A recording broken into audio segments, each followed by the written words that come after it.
Very good morning to you and welcome to Just Africa, where we delve deep into the continent's pressing issues and partnering solutions. Today, we explore urban transport challenges and innovation in Kenya and Nigeria, navigating the road to sustainable mobility.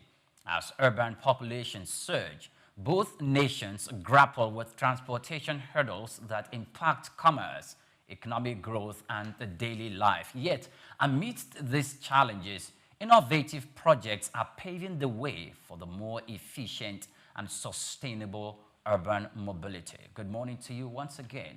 My name is Oyinpreye Krumale, and I do have here with me Olumide Sokoya. Good morning, Prayer. How are you doing? I'm okay. All right. So I like the topic you're discussing because I was just complaining to you what traffic did to me this morning. You know, Lagos and Nairobi, Kenya, it's known for, it's notoriously known for traffic congestion. In Lagos, I mean, if you're not careful, you could spend up to 4 hours in traffic. Yes, the government, they have done a whole lot. Okay. The BRT buses, the blue rail, the red rail, but you know, I think we are still tilting towards private transportation. That's private vehicles, the danfos, the boluwares, the koropes, and all that. And a lot of people might say, yes, Lagos is overpopulated, Lagos is this, but you know, there are certain factors that contribute to all this: poor urban planning and reliance, and reliance on private vehicles, like I said, adequate road maintenance, leading to potholes and bottlenecks. I mean, they said if a good driver would not miss the pothole, but a good driver knows where the pothole is in Nigeria. Okay. That's the same of a good driver. Now, we have road expansions too. I mean, if you look at certain roads, the Okorodu Road, and that it has been expanded, but still you seem to be experiencing this road congestion. Similarly to Nairobi, Kenya also. So you begin to wonder what can actually be done. Is the private sector coming in to do something better, or should we rely solely on the government? The BRT, like I said, is fantastic. It's a very fast transportation mode.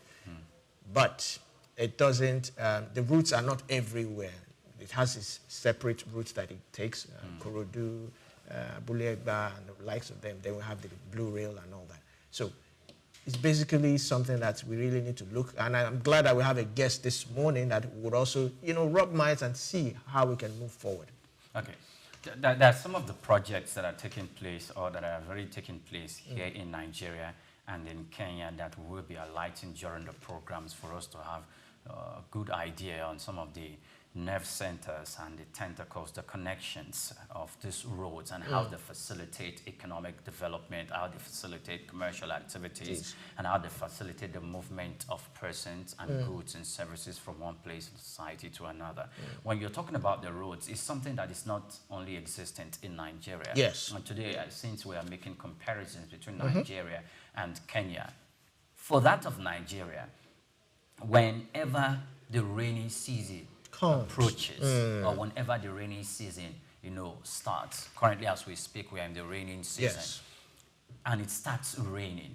It always betrays the fact that the government, or as a country, we have not done all that needs to be done to put our road infrastructure in place. And so even the potholes that have been there, that have been covered by dust or sand, when it rains, you begin to see they start coming alive, they become more visible to the eye, and you have, you know, ponds of water that are stagnated into those holes. And if you're walking by the roadside, you're not driving at that point in time, the tendency for them to splash you filthy water is very, very imminent. So in cases like that, and even in Nairobi, Kenya, well, once we look at other places, I always refer to the nice roads that we have on Lagos Island, and before then, had that road.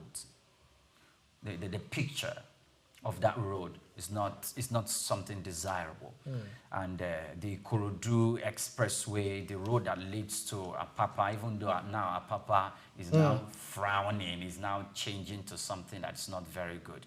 But the coming into existence of the red line, the standard gauge railway track, not only in Kenya but also in Nigeria, you know, has really done a lot to expand transportation and access to markets. But talking about access to market, I would not want to say we have done up to 50% of that, because most of the time when we speak to farmers who have harvested their crops and they need to bring in that to the city, some of these perishable goods, get bad on the road. And because we've not, completely explored that avenue to make sure we link the railroads and even a good road to the farming communities, where it will be very, very easy for them to railroad all the goods and services that we're having. And so when our guest comes on the program, we will be looking at these issues, some of the challenges, and of course some of the advantages, not only in Nigeria but also in Kenya, because whilst Nigeria's population sprang about 250 million or 220 million, more than that, 220 million thereabout, it has a lot to do when it comes to transportation. It has done a lot, but it is not enough. For Kenya, compared to Nigeria, would be like almost a budding economy, because we are like 3 times, if not 4 times, higher than the population of Kenya. So there are going to be peculiar transportation management systems that would have been put in place to facilitate, to make provision for such facilities for the teeming number of people in both climes. We are going to look at the methods that both governments are adopting and how these methods, are effective and efficient to bring in about commercial activities and businesses.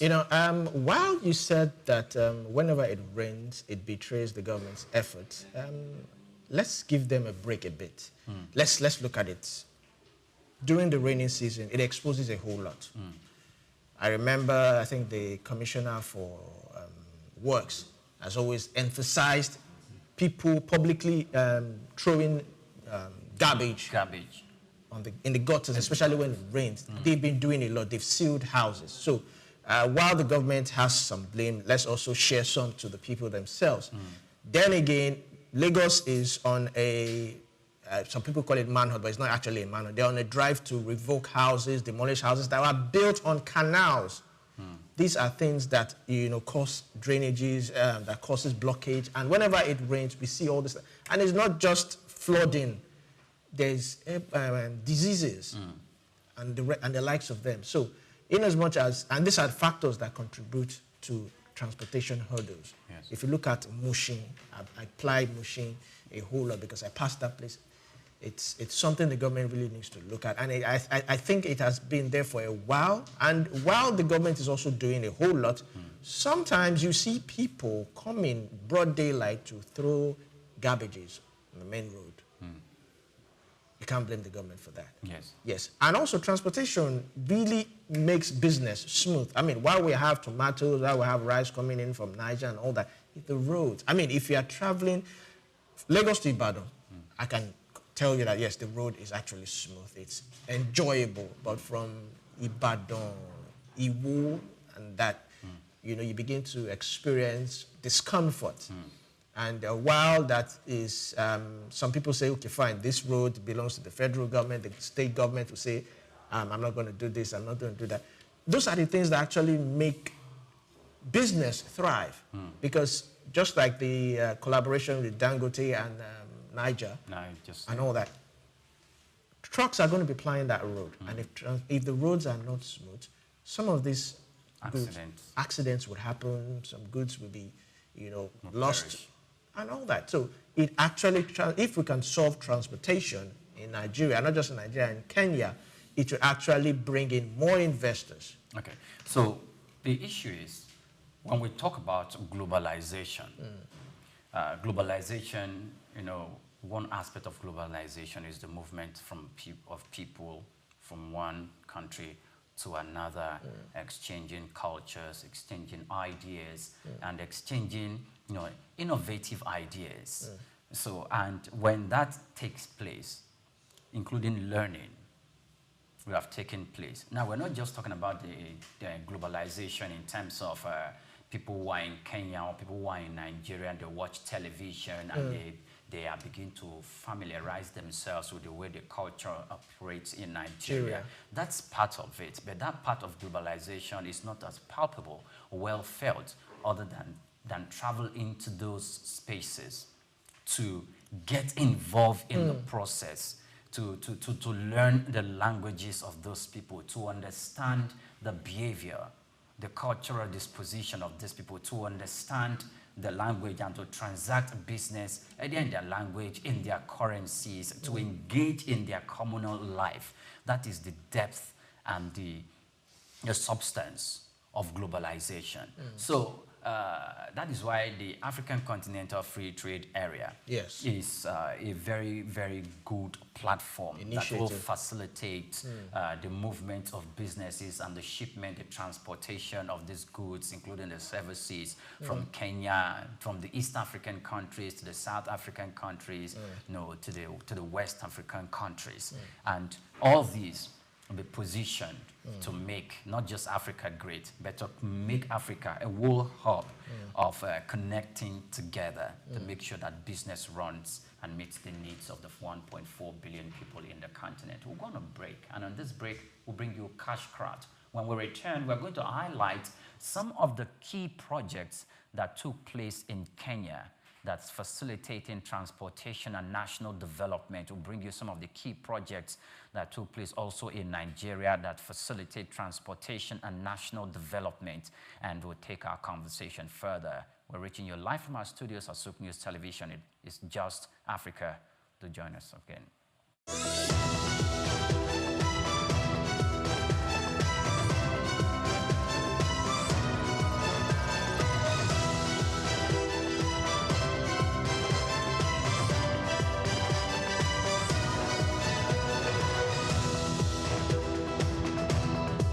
Welcome back. Many thanks for joining us on the program Just Africa. We're talking about transportation and national development in the continent of Africa, but this time our focus is in Kenya, southeastern, the East African nation, and Nigeria, a giant in the West African bloc. So some of the key projects that are taking place both in Kenya and Nigeria that will facilitate this comparison. Let me bring you some of this project that starts in Kenya or that is visible in Kenya. And for you, I'll leave you to draw your connection.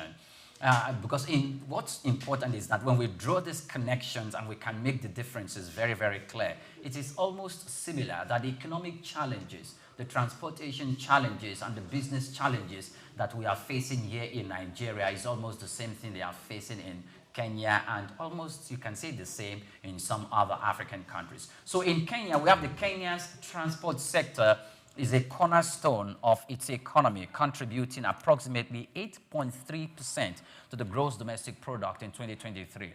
And their key infrastructural developments include the Nairobi Expressway. It is a 27 kilometers toll road connecting both Jomo Kenyatta International Airport to Nairobi's Westland areas, and it's completed in 2022. It has halved travel times significantly, easing congestions, and standard gauge railway. It's another one that is linking Mombasa to Nairobi. The standard gauge railway has reduced logistical costs by up to 40% to some businesses, enhancing trade efficiency. Now, electric mobility initiative is another one. Companies like Ampersand and EcoBoda are prompting electric motorcycles, offering cost-effective and environmentally friendly transport options. Now, let's bring it to Nigeria. Nigeria's urban transport landscape is marked by both challenges and transformative projects. You all know of the Lagos-Ibadan or Lagos-Abeokuta Expressway that is spanning about 81 kilometers. The expressway handles over 250,000 vehicles daily, ongoing. Rehabilitation on that particular road also aims to improve connectivity between Lagos, Ogun State. Now, let's move on to another project. Lagos Red Line Rail that has been operational since October 2024. Now, it's a 37-kilometer rapid transit line, and it's projected, mark my words, to transport about 500,000 passengers daily. alleviating road congestions. Now, compressed and natural gas programs are in response to rising fuel costs. Nigeria is converting vehicles to CNG, aiming to reduce transport costs by nearly 50%. And the question is, what are the similarities and what are the differences? So, we mentioned the Lagos-Abeokuta Expressway that is spanning some 81 kilometers there, and we also mentioned that of Kenya having its own, and the connecting their international airports. Yes. Now, let's talk of national facilities like the international airport. Most African cities, and this is not just in Africa alone, most European countries, fine, the first world countries have gone way far. That's we Africans and the third world countries are trying to catch up with them. But in Africa, one of the criticism against the states, whether at the subnational level or at the center, is that the governors or the government most time is focused on beautifying or building road infrastructure or public facilities in the capital territories. If it is the government at the center, of course it will be in Abuja, or if it is the government of Lagos State, it will be in Ikeja, or if it is the government of Delta State, it will be in Warri or Asaba, I beg your pardon. So why is it that we give a primary concern to the FCTs or to the capital cities first before attending to other parts of the country? So that's one question. It sounds rhetorical, but it's what I want to ask. So we could see all that. The international airports, they are not removed from it, because when you drop there, that is the area where you have visitors coming into your country. First of all, they are going to land. First impression matters. What do you think? I mean, if you really want to commercialize any state and you want to bring in investors, if you're able to build an airport, whether local or international, you have actually done that. But just like you rightly said, that while governors, the state governments concerned more about beautifying, I think let's leave that to politicking and the rest of them.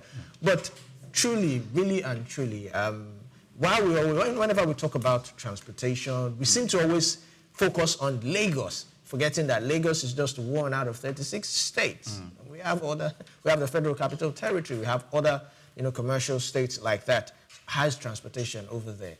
Now, yes, we talk about the Blue Rail, Lagos again. Yes, we also have our national railway, which runs from Lagos to Abeokuta and stops at Oyo State, Ibadan. Yes. But I would have loved this. Another way you can actually commercialize a state is have a rail run through your state, so that businesses, traders, farmers can send their goods, their produce from one state to another. Now imagine if we have a rail running from Niger to Lagos or to any other state. Niger to Lagos. Yes. Okay. You can begin to picture or imagine the commercial activities that would happen. So I think we really need, and rail is actually one of the safest. It's actually one of the safest. While they will have the downfalls, the malwares, and people have criticized them over pollution and their rascality, we have the BRT that's inefficient to cater for the size of Lagos State population. The railway too, the same thing. It's limited to the routes which it plies and all that. So what are the alternatives? We have the ride-hailing services and all that. They faced criticism, protest against hike fares and all that. So it's a whole lot. But if we can begin to look at transportation in another light and see it as a way of boosting a state GDP revenue, I think it would actually bring in more investors. Why are people coming to Lagos? All investors are always coming to Lagos because they see it as the, what's that word they call it again? There's a name they've given it now. Is it the world, the megacity or something? Megacity. It's because Lagos has a plan to be one of the best cities in the world. And they are really, I think there's this government continuum, even though it has to do with the fact that it's still one party, still one administration, still towing that line. But they have this drive, they have this dream of making sure that Lagos becomes a world-class megacity. And it has been huge, even though, yes, there's been challenges with that. But what about other states? Look at Ibadan, look at Ogun State. What is their mode of transportation? What are they using? Look at Akure, look at other states. FCT is there, yes. FCT, it's like the haven or the heaven of, or the Dubai of Nigeria. I don't know. But what about transportation? These are things that we really need to ask. Okay, if you're talking about the Federal Capital Territory, I've been there quite a number of times. I have too. And, it's a beautiful place. And the place, the road network yes. in those places, something very, very classy. Every state governor will wish to have that in their state. And I'm not surprised what actually that elicited from people coming from the south when they traveled down there and they started giving the expression. But that's not to derail us from the conversation. A few information about Kenya is that Kenya's transportation infrastructure plays a vital role in its economic development, acting as a lifeline for trade, tourism, and regional integration. The country boasts a diverse transport network, including road, rail, air, and sea routes, with a focus on improving its major ports and roads. Efforts are underway to enhance efficiency, reduce congestion, and improve connectivity, ultimately contributing to economic growth and sustainable development. Now, if it's for railroad, the Kenya Railways Corporation plays a crucial role in connecting major cities and ports, facilitating the movement of freight and passengers. The improvements are being made to the rail network, including the modernization of locomotives and tracks. Now, we do remember that in Kenya, even this morning, whilst I was reading the news, there was a news about Kenya, and one of its timely exports, and it had to do with coffee, it had to do with tea. So if the airports, the airport in Nairobi, if it is not linked to the farmlands where this agricultural produce are produced in their large numbers, then I think it's going to hinder the growth or the smooth flow of the economy. Yes. I know all eyes are on Nairobi and at the moment, but the thing is, imagine the farmlands, just the way we talk about it here, that some of the farmlands, the destinations for farming, are in rural areas, and the roads that leads to those farmlands are quite dilapidated, and they are not motorable roads. And if that is the case for Kenya, I am not surprised that the Nairobi International Airport, has received a new look, a new face, and it has continued to enhance rehabilitation activities coming from the government. So if they are not put in order, and the farm produce that is a form of that's constituting about 40% or 30% to export goods in Kenya, if it's not well taken care of, it's going to affect the economy drastically. Internally generated revenue is going to swing, it's going to actually dwindle. And if that is their export produce, that means they have some form of comparative advantage in that aspect. And if they have a comparative advantage, that means when they export it, they earn in dollars, which will reduce the pressure on the Kenyan shillings. So if they are not going to put in transportation facilities to make it very, very easy for their produce in the rural areas on their farms, whenever they have harvested these products, to find their way to the international airport or to the ports, either by road or by rail, then we see a problem that is going to hinder or hamper the free flow of goods and services, and the disadvantage or the consequence of that will lead to a low turnout when it comes to earning in dollars. And, looking at rail also generates a whole lot of revenue for the state government. It does. I mean, just if outside here, opposite the State House here, you have the terminal, the railway terminal, and you see around 4 or 5, you see the large multitude of crowd going there. And I think the train moves at certain hours, I think around 4 or 5 or thereabout. It has certain in the morning, in the afternoon, I think. In the morning and the afternoon. Yes. And you see a lot of people. Now, imagine if I work or I have a shop at Lagos Island here, Broad Street or somewhere, and I'm coming from Badagry. All I have to do is take the rail. And it eases my business. It makes it. So that's why I asked that. Imagine you having a rail running from Niger, not just Niger, from Kano, from other northern states. Have a rail running through all this state. It would make, because when you, just like you're right, there are some states. I saw a video of a particular community or a particular place where there's no road. There's even no road. It's divided by water. Now imagine people, farms in that particular community. How would they bring their stuff down to the city? Or how would they bring it to another state? You can't begin to imagine the cost of transportation for them. They have to probably get a ferry or something, put it on it, then get another truck to bring it. That's even if it's coming out of the state, or better still, they will just have to just share it among the states, within the state and all that. So I always emphasize the railway. It's one of the sweetest things that affordable, very affordable. Yes. It's very affordable. I mean, most of the time, except if it's just I have to just be in Ibadan at a certain particular time, I prefer to take the train. Okay. It is very safe, it is very smooth, and it's something that it's laudable for the government. Okay. So another brief information about the mode of transportation in Kenya. Now, public transportation in Kenya is dominated by matatus.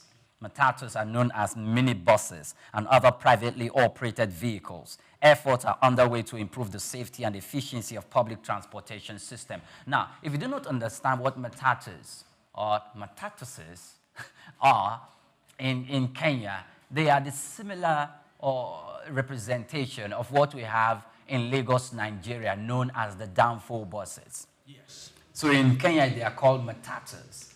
So the matatus, they are meant for, if you understand the way transportation is in Lagos, you will understand. When I say the matatus, and the similarity of that is the way we have the yellow or white and black or white and blue transportation in Nigeria and that in Lagos. To facilitate short transportation, intracity transportation. They also facilitate transportation from relatively long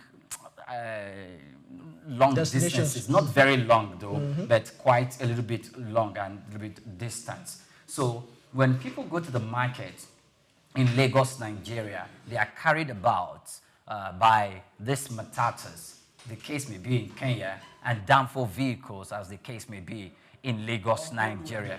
Well, we have almost gone out of the era of Moluwe, just that at this moment they've taken a different color.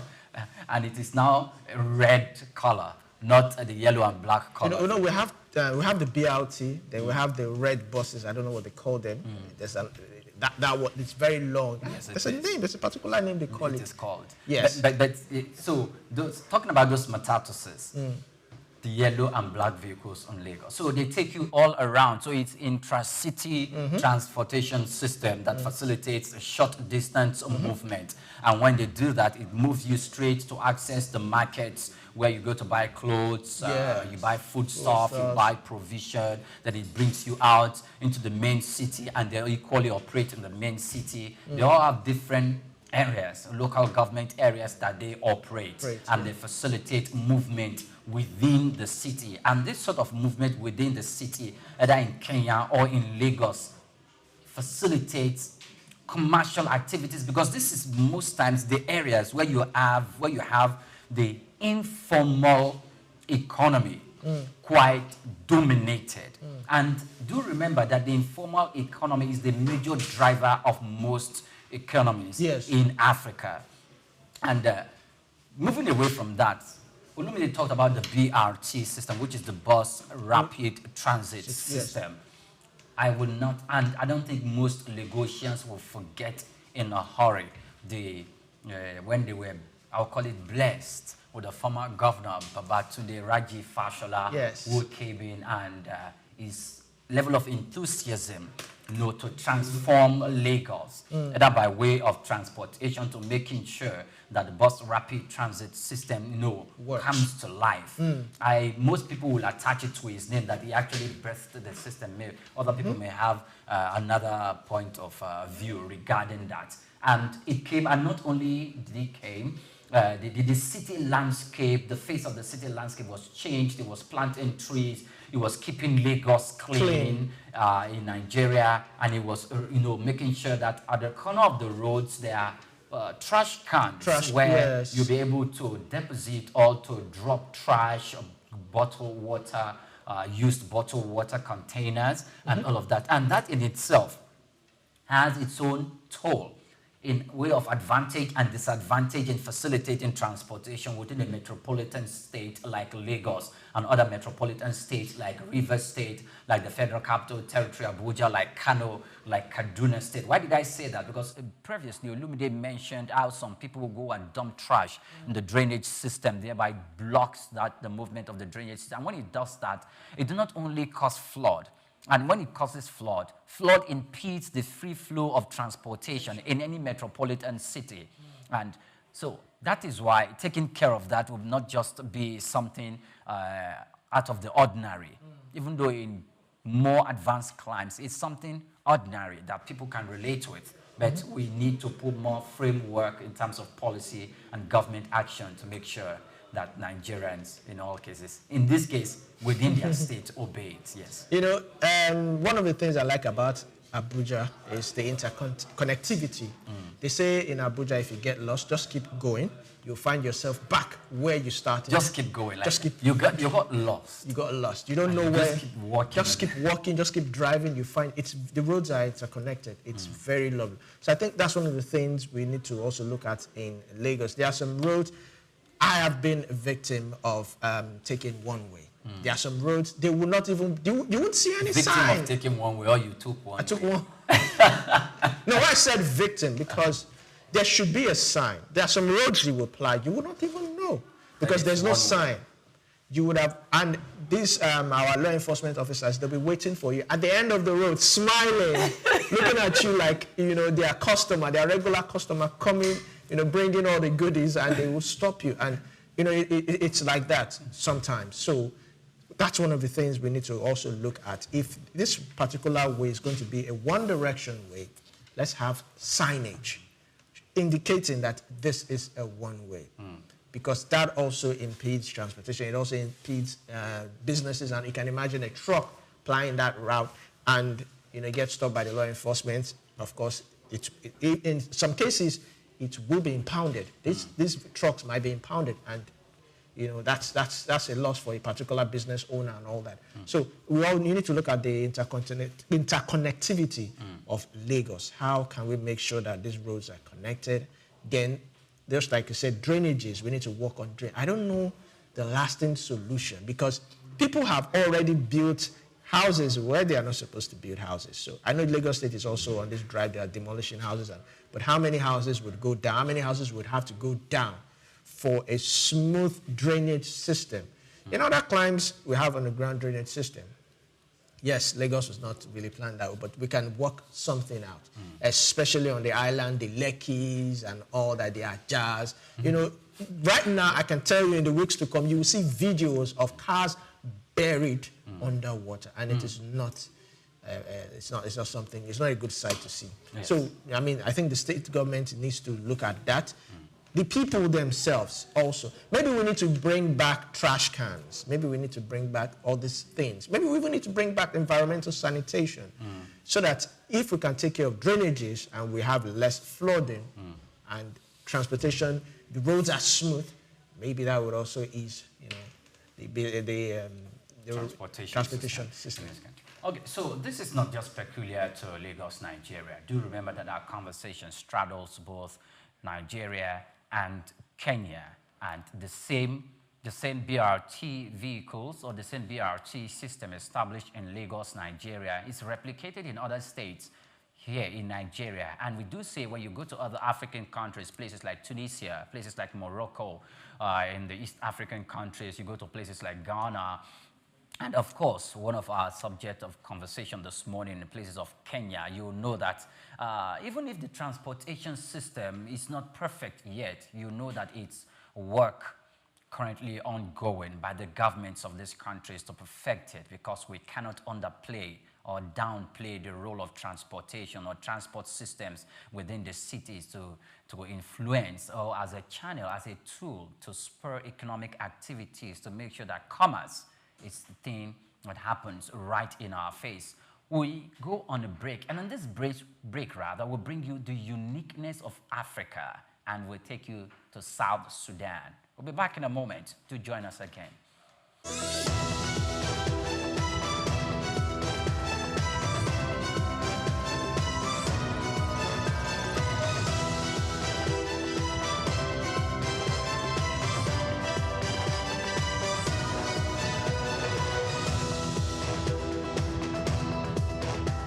When we talk about South Sudan, Africa's youngest nation, having gained independence in 2011, we often focus on its political journey or natural resources. But there's something else that holds deep generational value in South Sudanese lives, which is cows. In South Sudan, cows aren't just animals, they are everything. They are currency, they are status, they are identity. Among groups like the Dinka and Nuer, a man's wealth isn't measured in cash, it's counted in cows. Cows pay dowries, settle disputes, mark the birth of a child, and even the death of an elder.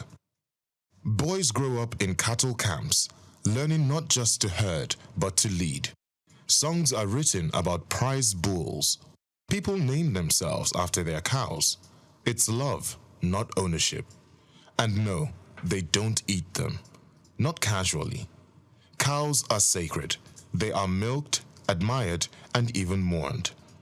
Only in rare ceremonies, funerals, farming, or great misfortune is a cow killed for food. To eat one is to part with a piece of your soul. I'm Moyosore Adebi for Just Africa, only on Souk News TV.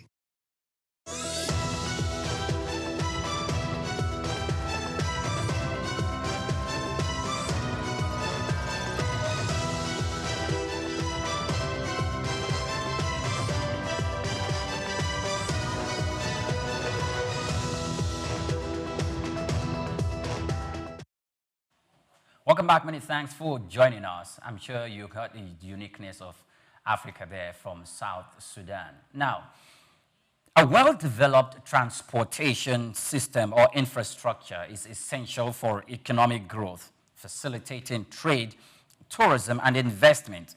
Improvement in transportation infrastructure can lead to increased productivity, reduced costs, and improved access to market. Now, where am I going with all this?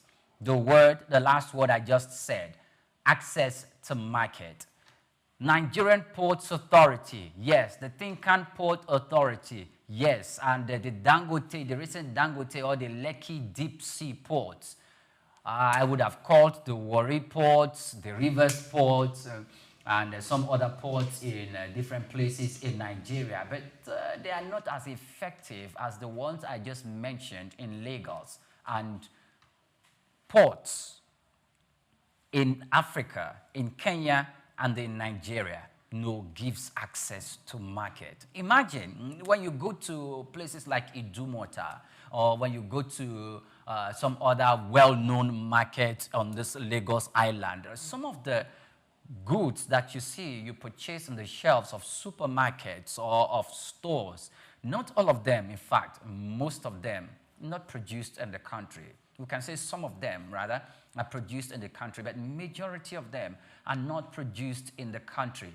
The reason why you can still see them in this country is because you have large ships of container vessels that moves from different parts of the country, different parts of the world, that is coming from Asia, is coming from Europe, is coming from North or South America, or it's coming from China, and it's coming directly straight. But where is it going to come to? Ships, of course, are going to only use ports. They come to berth on the ports. of Lagos, and that is where we'll be able to have access to this. Now, we know that globalization facilitates not just only transportation, but the exchange of goods and services, and some of the goods and produce to manufactured goods and services that we access here in Nigeria, you know, we get them through this form of exchange of trade because ports facilitate trade. And we've seen that in Lagos, we've seen that in Kenya. But without transport infrastructure, this tension of commerce or access to markets would have been defeated. That's the perspective. I mean, you yourself talked about the Papa Ports. Yes, ports. I mean, the road and all that, you made mention it earlier on, the road, the traffic and all that.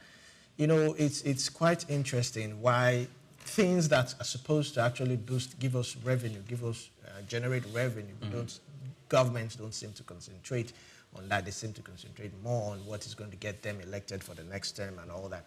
But yes, Lagos is always the model city. Lagos is the one we always refer to when we are making examples and all that. I also forgot to make mention of the electronic vehicles that you know we are planning to acquire again. But then again, yeah, in Kenya it is electronic vehicles. In Nigeria it's compressed natural gas for vehicles to be transformed from petrol to natural gas. Even though the Chinese recently said they want to build electric vehicles plant in Nigeria. In Nigeria, so. It's a good initiative, it's a good innovation. But when you look at the power sector again, you will wonder how well this would work, how well it will be able to bring this into fruition, because the power sector is also another sector that really needs emergency, really needs critical attention. But all in all, the CNG was a proposed initiative to reduce the cost or the burden of the petrol hike or petrol fare, rather. But how many CNG stations do we have in Lagos or across Nigeria?